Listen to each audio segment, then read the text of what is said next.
Aalis po ba kayo mga bossing ko? Ngayong araw na ito mga bossing, kung kailan nyo ito mapapanood. Siya mga bossing, kung kayo'y aalis, gawin nyo po muna ito para mas maging magaan ang swerte mga bossing at maitaboy ang mga kamalasan.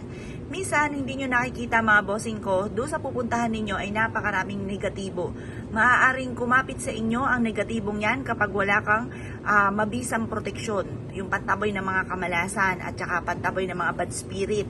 Yung mga bad spirit na yan, kapag naipon po yan sa inyo, mapapansin ko ninyo, bakit kaya ganun? Ang dami-dami mga pagsubok na dumarating. Yung mga ganun mga bossing, yung mga katanungan. Parang paborito ng kamalasan, yung mga ganyan. Naku, yan ang lagi ko sinasabi dati mga bossing. Ngayon po, binago ko ang aking sistema. Hindi ako umaalis nang wala akong dalahin. Kaya lang po, naging OA naman dahil ang aking bag mga bossing ko, ay ang dami-dami mga pampaswerte. Meron akong dalang horseshoe, mga ibang mga medalyon, mga mutya, at syempre hindi po ito mawawala. Ngayon pa mga bossing, bukod sa bulsa, meron akong ganito, bukod din po sa pitaka, bukod din sa aking pong bag mga bossing. At proven po ito na napakaswerte. Dito nga mga bossing ko sa bintana ko, nakita nyo pa mga bossing ko mga nakasabit. Napakarami mga pampaswerte mga bossing. Ngayon pa mga bossing, pero proven naman para sa akin, talagang effective po siya. Dahil ang pampaswerte lang talaga ang dinagdag ko sa buhay po namin. Ngayon pa mga bossing, masipag naman po ako. Ako po ay bagay hindi nasuko sa hamon ng buhay, matyaga po ako. Ako po hindi rin nakakalimot magdasal. Yung lagi ko nga po isinishare na sa video ko mga bossing ko na ako'y lumalakad pa ng paluhod sa may simbahan ng ina ng awa ng Baklaran. At pagkatapos, dumaan pa rin sa napakaraming pagsubok mga bossing. Ang ginawa ko lang po mga bossing, dinagdag ko lang sa buhay namin. Pero yon tuloy-tuloy lang yung sipag at tiyaga. At yun nga po mga bossing ko ay pananalig sa mahal na Panginoon. At sinabayan ko lang mga bossing. Wala akong tinanggal kahit isa sa mga yon. Sinabayan ko lang ng pampaswerte. At basta wag ka lang maiinip, basta kayod ka lang mga bossing. Kasi once na nainip ka, ay hindi naman effective. Ay ayoko nang gawin yan, hindi naman effective yung mga ganon.